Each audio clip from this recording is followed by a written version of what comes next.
వెంబడిస్తున్న విద్యార్థులను పట్టించుకున్న పాపార పోలే. ఇలా 40% మెస్ ఛార్జీలు, 200% కాస్మెటిక్ ఛార్జీలు పెంచారంటే అది ఎంత బాధ్యతతో కూడుకున్న ప్రభుత్వం మనం గుర్తించాల్సిన బాధ్యత మన మీద ఉంది. అందుకోసమనే ఈ గొప్ప కార్యం, పెద్ద ప్రోగ్రాం ఇది. ఇవాళ పిల్లలకు గౌరవనీయులు ముఖ్యమంత్రి రేవంత్ రెడ్డి గారి స్వస్థాలతోని మన పిల్లలకు తట్టి దీవించి ఆశీర్వదించి ఈ పిల్లల భవిష్యత్తులో ఈ సమాజానికి వాళ్ళే దీపాలు కావాలని వాళ్ళకు సంకల్పం ఉంది. ఇంకొక మాట చెప్తున్నా నేను, ఒక ఇంట్లో, ఒక పేద ఇంట్లో ఒక గవర్నమెంట్ సర్వెంట్ ఉంటే ఆ ఇంటి దీపం ఉన్నట్టు లెక్క. ఒక్క గవర్నమెంట్ సర్వెంట్ ఉంటే నెలకు 50,000 60,000 వస్తే స్టార్టింగ్లో ఆ ఇంట్లో ఒక దీపం వెలిగినట్టు. ఆ దీపం ద్వారా ఇంకో దీపం, ఇంకో దీపం ద్వారా ఇంకో దీపం. ఇట్లా నేను దాదాపు నా ఊర్లో ఇవ్వాల, నా గ్రామం, సొంత గ్రామం ధర్మారం, ఇవాళ 40 మంది పిల్లలకు అడ్మిషన్ ఇప్పించాను నేను. అది ఎనీ క్యాస్ట్, ఏ కులమైనా కానీ ఇది నా వృత్తిగా నేను భావిస్తాను. నేను ఇక్కడే కాదు, నా తుంగతుర్తి నియోజకవర్గంలో ఎవరు వచ్చిన పిల్లలకు అడ్మిషన్లు ఇప్పిస్తాను నేను అంత రిస్క్ తీసుకుంటా నేను. అందుకని మొన్న రెడ్జల్ స్కూల్ విజిట్ చేసినాడు వర్షిన్ గారు కూడా చెప్పినా నేను, అమ్మ నేను ఇక్కడ స్కూల్ విజిట్ చేస్తున్నా చూడండి ఇక్కడ పరిస్థితి చెప్తున్నాను. అలుగు వర్షిని సెక్రటరీ గారికి నేను చెప్పినాను కూడా.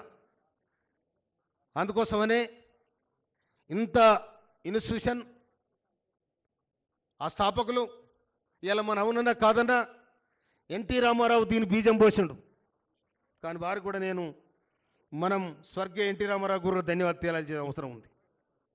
ఎందుకంటే డాక్టర్ బిఆర్ అంబేద్కర్ భారత రాజ్యాంగాన్ని పొందుపరిచి రాజ్యాంగంలో మనిషికి మాట్లాడే హక్కు, మనిషికి జీవించే హక్కు, మనిషికి చదువుకునే హక్కు, మనిషికి ఓటు హక్కు, మహిళలకు హక్కు, ఇవన్నీ కల్పించిన ఘనత డాక్టర్ బిఆర్ అంబేద్కర్.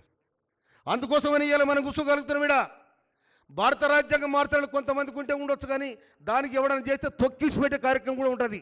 దాంట్లో ఎవడానికి వచ్చే ప్రసక్తే ఉండదు. ఎందుకంటే మనం ఇవాళ ఈడ కూర్చొని మాట్లాడుతున్నామంటే రాజ్యాంగం మనం కల్పించిన రైట్స్ ఇది. ఇవాళ చదువుకునే హక్కు మనకిచ్చింది. ఇవాళ నీకు సనాతన ధర్మాన్ని పాటించాలని కొన్ని ఛాందసవాద సంస్థలు ఇవాళ సనాతన ధర్మాన్ని ముందు తీసుకురావాలంటుండు. మనిషి చేస్తే భర్త చేస్తే భార్య కూడా చనిపోవాలి, అంటరానితనం ఉండాలి. ఇవన్నీ ఎక్కడి వ్యవస్థ ఇది?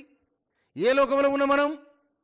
ఇవాళ ప్రపంచంలో ఇవాళ టెక్నాలజీ, సాంకేతిక పరమైన డెవలప్మెంట్ జరుగుతూ ఉంది. అది చూడాలి తప్ప ఇంకా వేరే తిరగబోతే ఈ సమాజం ఒప్పుకుందని కూడా మనం చేస్తున్నాను నేను.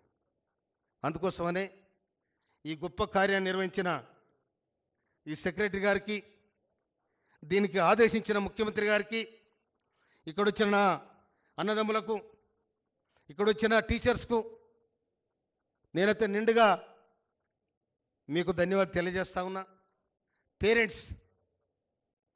పేరెంట్స్ కూడా తప్పకుండా అడ్మిషన్ అయ్యేటప్పుడు పిల్లలకు మనము కోచింగ్ ఇప్పించాల్సిన బాధ్యత ఉంది.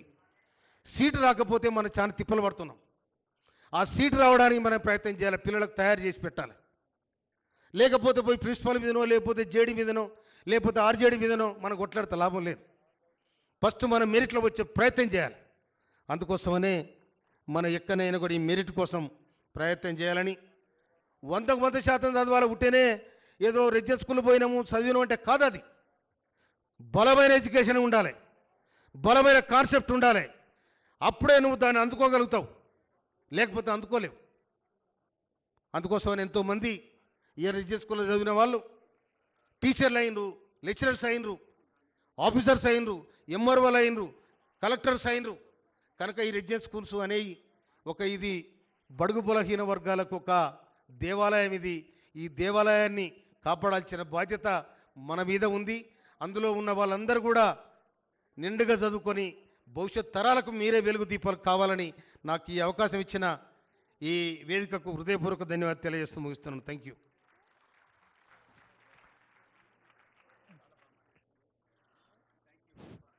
వ్యక్తి జీవితంలో